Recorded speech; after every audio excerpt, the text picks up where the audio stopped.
이강인은 파리 생제르맹의 미래이다. 솔직히 말해 중요한 시즌 초부터 이강인을 국가대표팀에 차출시키는 것은 내키지 않는다. 하지만 이강인 같은 선수가 군대 문제로 인해 2년이라는 시간을 낭비하는 것은 더욱 큰 손해이다. 이번 아시안게임에서 반드시 금메달을 따고 돌아오기를 바란다. 지난 5일 파리 생제르맹에 입단한 이강인은 지금도 계속해서 파리 생활에 적응해 나가는 중입니다. 특히 최근 일본 투어에 참가해 완벽한 팬 서비스를 보여준 이강인은 이미 일본 현지에서 최고의 인기 스타가 되어 있는데요. 비록 르하브르와의 친선 경기에서 입은 햄스트링 부상으로 인해 알나스르와의 첫 번째 경기에서 출전하지는 못하였으나 그래도 벤치 명단에는 들었던 만큼 일본 투어 남은 두 경기에서 팬들은 이강인이 피치 위에 모습을 드러내길 기대하고 있습니다. 하지만 아직도 엘리케 감독은 이강인의 몸 상태에 대해 노심초사해 하는 모습을 보이고 있는데요. 몇몇 몰상식한 팬들은 이강인이 파리 생제르맹에서 벤치 역할에 불과할 것이라며 폄하했지만 정작 경기장에서 이강인보다 뛰어난 지배력을 보여주는 선수는 없었습니다. 이강인 45분 동안 출전한 르하브르와의 친선 경기만 보아도 새로 영입된 우가르테와 기존의 주전 미드필더였던 파비안은 서로 불협화음을 일으키며 자신의 역할을 제대로 수행하지 못했는데요. 이 선수들을 중심으로 중원의 볼줄기가 시작되는 것인데 친선 첫 경기부터 후방 빌드업에 있어 불안한 장면을 연출하니 결국 이강인은 자신이 마요르카에서 그랬던 것처럼 아래로 내려와 직접 볼을 운반하기 시작했습니다. 이강인이 측면과 중앙을 가릴 것 없이 넓게 뛰며 영향력을 행사하자 마침내 파리 공격에 혈이 뚫리고 다른 선수들도 제 기량을 발휘하기 시작했는데요. 비록 이강인이 이 경기에서 스프린트를 시도하다 허벅지 뒷 근육이 올라와 전반 44분에 교체 아웃되기는 했지만 이 짧은 시간만으로도 이강인이 왜 파리의 핵심 미드필더로 분류되는지 알 수 있었습니다. 그리고 이강인의 존재감은 여기서 끝이 아니었는데요. 일본으로 건너온 뒤 진행된 첫 친선 경기에서 이강인은 부상 이슈로 인해 알라스를 상대로 출전하지 못했지만 이날 선발 출전한 파리 생제르맹 선수들은 말도 안 되는 골사나운 졸전을 펼치면서 오히려 경기에 뛰지도 못한 이강인의 존재감을 더욱 돋보이게 만들어줬는데요.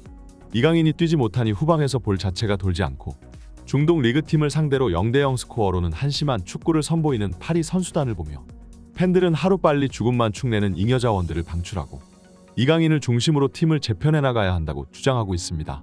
이강인이 없으니까 이 한심한 경기력을 좀 봐. 중동 리그 팀을 상대로 단 한 골도 못 넣고 있잖아. 네이마르와 은바페도 몇 년 안에 팀을 떠날 텐데 그때 가서는 도대체 어쩌려고 이러는 거지. 특히 솔레르, 비티냐는 더 이상 파리에서 뛰면 안 돼. 이 녀석들이 나오면 파리의 모든 공격 전개가 막히는 느낌이야. 현재 1군 선수단 중에서 엘리케의 전술을 제대로 이해하고 있는 건 이강인뿐이야. 나머지는 아직도 전방 압박 타이밍과 포지셔닝조차 제대로 감도 못 잡고 있어. 이강인의 햄스트링 부상이 굉장히 뼈아팠어. 친선 경기에 조금이라도 많이 출전해서 몸 상태를 끌어올려야 하는데 안타까워. 이강인은 이번 시즌 파리 선수단 중에서 가장 많은 경기를 뛰게 될 거야. 심지어 은바페와 네이마르보다도 말이지. 근데 이강인은 9월 아시안게임에 차출돼야 할지도 몰라. 파리가 국가대표 차출을 거부할 수도 있지만 그렇게 되면 이강인의 아시안게임 금메달 가능성은 사라져버리는 거고 몇 년 뒤에 군대를 가야 할지도 몰라.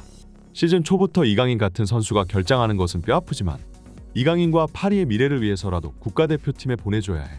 엘리케 감독은 이강인이 파리의 중원을 10년 이상 이끌어갈 제목으로 평가하고 있으나 그러기 위해서는 해결해야 할 한 가지 과제가 남아있는데요. 그것이 바로 이강인의 군대 병역 문제이죠. 2년 동안 군대에 몸바쳐야 하는 한국 선수들에게 병역 문제는 항상 아픈 손가락이나 다름이 없었습니다.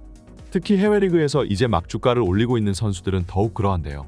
스포츠계, 그것도 프로 무대에서 2년이라는 시간은 굉장히 소중하고 한국 선수들이 가지고 있는 병역 의무는 B클럽들의 영입 조건에 있어서도 크나큰 걸림돌이 되어왔습니다. 그러나 다행히도 지금까지 해외 무대에서 활약한 한국의 스타 플레이어들은 국제대회에서의 활약으로 인해 군면제를 받는데 성공해왔는데요.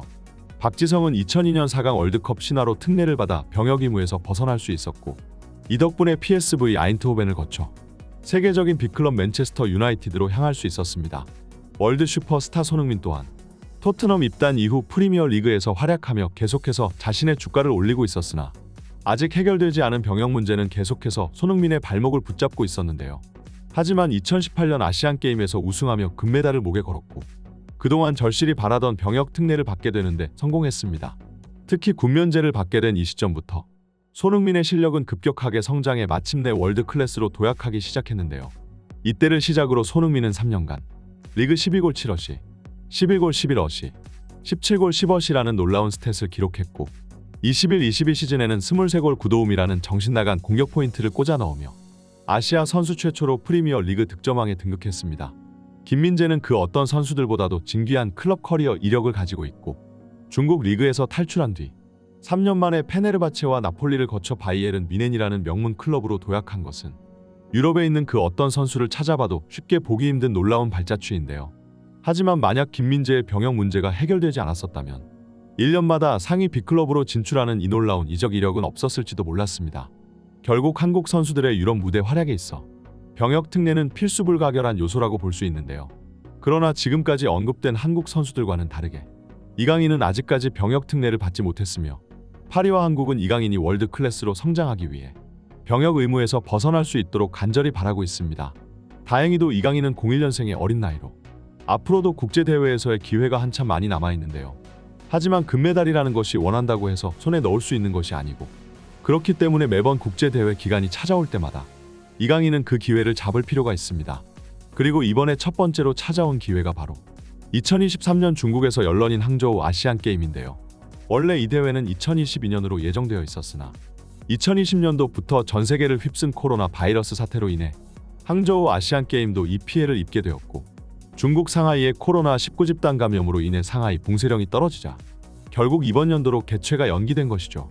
하지만 이강인 입장에서는 오히려 대회가 연기된 것이 더욱 도움이 될 수 있습니다. 왜냐하면 이강인은 1년 동안 엄청난 급성장을 이루어낸 유망주이기 때문인데요.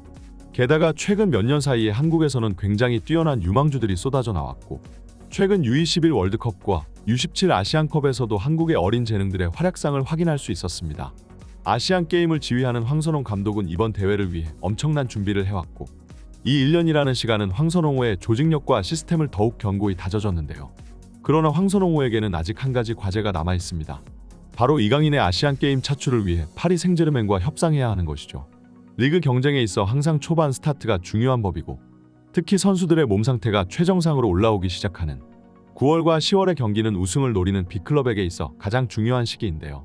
하지만 파리의 중원을 이끄는 이강인이 이 기간에 팀에서 빠져버린다는 것은 구단 입장에 있어 굉장히 뼈아픈 일이 될 수도 있습니다. 하지만 다행히도 파리 생제르맹은 이강인의 차출과 관련해 긍정적인 의사를 내비치고 있다고 전해져 한국 팬들을 안심케 하였고 파리 입장에서도 앞으로 이강인을 클럽을 대표하는 아이콘을 내세울 계획을 가지고 있기 때문에 하루빨리 병역 문제에서 털어버리고 온전히 클럽에 집중하기만 바라고 있을 겁니다. 황선홍호의 최종 명단은 이미 공개되었고 한국 축구계는 이강인이 이번 대회에서 활약하며 조국의 아시안게임 우승을 안겨주는 동시에 병역 특례를 받아 유럽 무대에서의 활약을 이어나가기를 기대하고 있습니다. 대한민국은 조별리그에서 바레인, 태국, 쿠웨이트와 같은 조에 속하며 굉장히 좋은 조편성을 받았는데요. 이번 대회에서 이강인 선수 그리고 대한민국 대표팀의 선전을 기원하며 오늘의 영상을 여기서 마치겠습니다. 이번 소식은 여기까지입니다. 좋아요와 구독은 제작자에게 큰 힘이 됩니다. 풋볼 랭킹이었습니다. 감사합니다.